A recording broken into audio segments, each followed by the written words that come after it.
এই জীবনে কেউ না কেউ আপনার প্রতি অখুশি থাকবেই। সব সময় পুরুষ হিসেবে জীবনযাপনের জন্য আপনাকে অভিনন্দন, আমাদের দলে আপনাকে স্বাগতম। কেউ না কেউ নারাজ থাকবেই আপনার ব্যাপারে। বাবা বলবেন তুমি ভালো সন্তান হওনি, মা বলবেন তুমি আমার চেয়ে বউকে বেশি ভালোবাসো, স্ত্রী বলবেন তুমি খালি বাবা মায়েরই খেয়াল রাখো, আমি তো তোমার কেউ না। বাচ্চারা বলবে তুমি শুধু দাদা দাদিরই যত্ন নাও, আমাদেরকে পাত্তাই দাও না। আবার বাবা মা বলবে তুমি শুধু বাচ্চাদেরকে নিয়েই পড়ে থাকো, আমরা তো এখন আবর্জনা। সবাই ভাববে যে আপনি কিছুই করেন না, আপনি পুরোই অকর্মা। হয়তো কেবল জানা জাতি আপনার ব্যাপারে ভালো কিছু বলা হবে। ও অনেক ভালো মানুষ ছিল, ভালো মানুষ ছিল। কোন কোন অভিভাবক দেখবেন সন্তান বেঁচে থাকা অবস্থায় ভালো কিছু বলবে না, কিন্তু মারা গেলে বলবে আমার ছেলেটা খুবই ভালো ছিল, অনেক যত্ন নিত আমাদের। তো পুরুষ হিসাবে আপনি এটা মনে রাখবেন, এমন জীবন আশা করবেন না যেখানে কেবলই আপনার প্রশংসা করা হবে। সবকিছু সহ্য করতে শিখুন। আপনি কোনো ফেরেশতা নন, আপনি মানুষ। যখন সবাই আপনাকে নিয়ে টানাটানি করছে,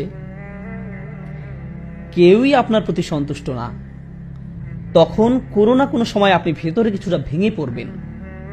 আস্তে আস্তে এক সময় আপনি সবকিছু মিলিয়ে চলতে পারবেন না। দুটো ব্যাপারে আপনাকে ব্যালেন্স করে চলা শিখতে হবে। দুটো ব্যাপারে আপনাকে ব্যালেন্স করে চলা শিখতে হবে। এক, আপনি রেগে মেগে বলে ফেলবেন আমি তো এমনিতেই সবাইকে খুশি করতে পারবো না, তাই আমি চেষ্টা করাই ছেড়ে দিয়েছি, সবাই গোল্লায় যাক। আবার অন্যদিকে হতে পারে আপনি সবাইকে খুশি রাখতে গিয়ে নিজের অবস্থাই খারাপ করে ফেললেন। সবাইকে খুশি রাখতে গিয়ে আপনার নিজের অবস্থায় যদি খারাপ হয়ে যায়, তাহলে তো আপনি অন্য কারো ভালো করতে পারবেন না। আপনি ভালো পিতা হয়ে চলতে পারবেন না, ভালো স্বামী বা সন্তান হিসেবে আপনার দায়িত্ব পালন করতে পারবেন না। নিজেকে হারিয়ে ফেললে অন্য কিছুই আর করতে পারবেন না। অনেক সময় সম্পর্কগুলো ধরে রাখার সময় আমরা পুরুষেরা অবমাননা করে ফেলি, হয়তো আমরা অন্যদের অধিকারগুলো দিচ্ছি না। আবার মাঝে মাঝে যারা আমাদের উপর নির্ভরশীল তারাই আমাদের সম্পর্কের অবমাননা করে বসে, তারা আমাদের সাথে অন্যায় করে ফেলে। নিজের অধিকারের ক্ষেত্রে আপনাকেই সেই দাগটা টানতে হবে, নিজ থেকেই সেই অধিকারগুলো চাইতে হবে। একই সাথে খেয়াল রাখতে হবে যেন আপনি অন্যের উপর জুলুম না করেন।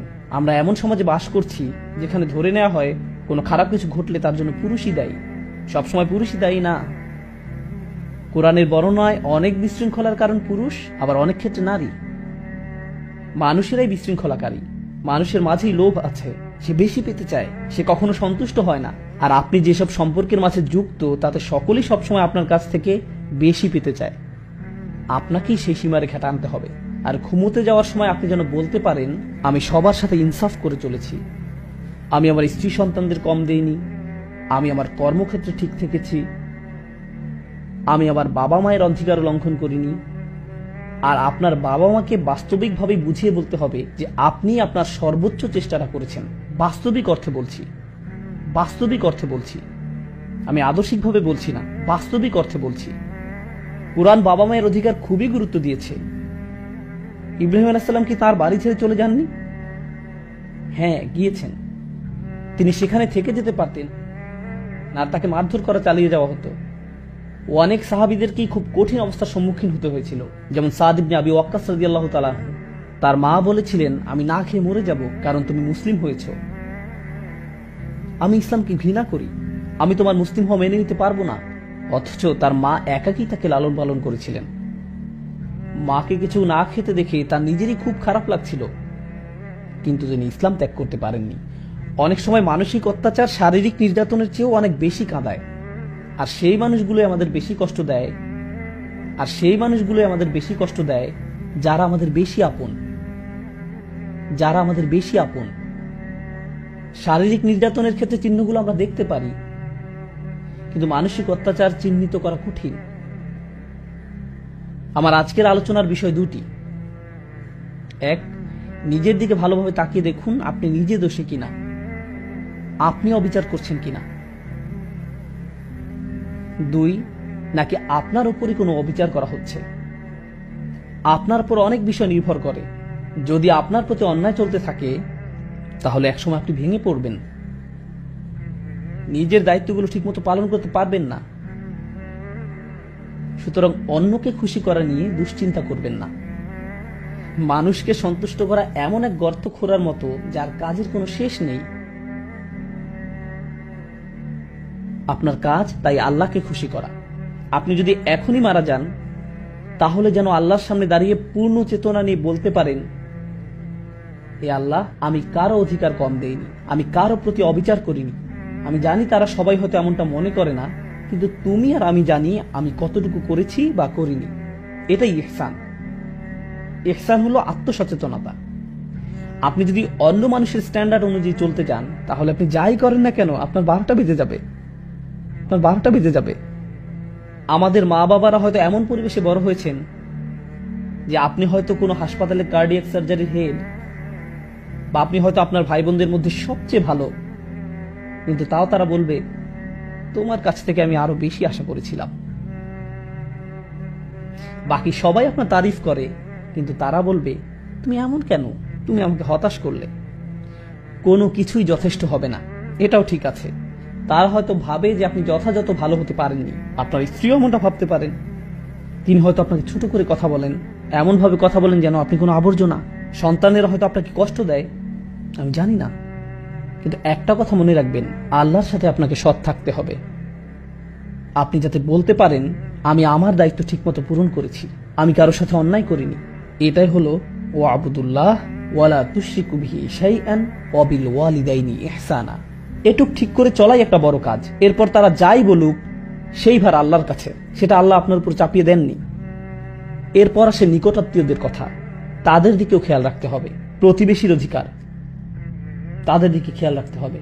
প্রতিবেশীর অধিকার, নিকটাত্মীয়দের কথা, তাদের দিকেও খেয়াল রাখতে হবে। অনেক আলেমরা বলেন আপনার বন্ধুরাও এই আওতায় পড়ে। বিশেষ করে যেসব বন্ধু আপনার বাসার কাছে থাকে, তাদের কিছু প্রয়োজন কিনা সেদিকে খেয়াল রাখা। আপনি যত বেশি অন্য মানুষের দিকে খেয়াল রাখবেন, আল্লাহ তত বেশি আপনার যত্ন নেবেন।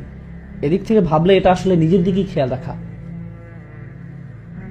আপনি যদি নিজ থেকে এগিয়ে অন্যের খবর নেন, তাদের সাহায্য করেন, আল্লাহ তাহলে আপনাকে অনেক সমস্যা মিটিয়ে দেবেন। এমনকি যাতায়াতের ক্ষেত্র, আপনি হয়তো ট্রেনে, প্লেনে বা বাসে কোথাও যাচ্ছেন, আর আপনার পাশে একজন বসে আছেন, হয়তো কোনো ডাক্তারের অফিস বা এয়ারপোর্টের লবিতে কারোর সাথে বসে আছেন, তাদের প্রতি ইহসান দেখান, সুন্দর ব্যবহার করুন। ইহসানের আয়াতটা আসলেই এত চমৎকার। আপনি যদি হাইওয়েতে যাতায়াত করেন, তাহলে আপনার পাশে চলা গাড়ির চালক আপনার প্রতিবেশীর মতো, তাহলে আপনার পাশে চলা গাড়ির চালক আপনার প্রতিবেশীর মতো। তাই যদি তাকে কোনো ইঙ্গিত না দিয়ে হুট করে মোড় ঘুরিয়ে নেন, তাহলে সেটাও আয়াতটির অবমাননা হবে। আপনি তার প্রতি ইহসান করলেন না, তাকে বিচ্ছিন্ন করে দিলেন। যেমন কেউ গাড়ি পার্ক করতে যাচ্ছে আর আপনি মাঝখান দিয়ে, কারণ আপনার হয়তো জুমার নামাজ ধরতে হবে, কিন্তু এতে করে আপনি আপনার প্রতিবেশীর প্রতি ইহসান নষ্ট করলেন। ইহসান হলো তার প্রতি দয়া দেখানো, ভালো ব্যবহার করা। তো এই ভালো ব্যবহার দেখানোটা পরিবারের মধ্য থেকে শুরু হয়ে বাইরের দিকে বিস্তার করবে। এই আয়াতের ব্যাপারে এটা বলে আমি শেষ করতে চাই, প্রথমত আল্লাহর সাথে ন্যূনতম একটা সম্পর্ক ধরে রাখা, এরপর আসে আপনার মা বাবা, তারপর নিকটাত্মীয় আর প্রতিবেশীদের অধিকার। এটা আসলে কি বোঝায়? আপনার হৃদয়ের সাথে যেই সম্পর্কটা সবচেয়ে বেশি জড়িত, সেটার গুরুত্ব সবার আগে, এরপর বাকি মানব সম্পর্কগুলো, যার মধ্যে প্রথমে আসে আপনার মা বাবা, তারপর নিকটাত্মীয়, স্ত্রী সন্তান, এরা সবাই এর অন্তর্ভুক্ত। এরপর এটা বাইরের দিকে আরো বিস্তৃত হবে। কিন্তু দুর্ভাগ্যজনকভাবে এর উল্টোটাও দেখা যায়।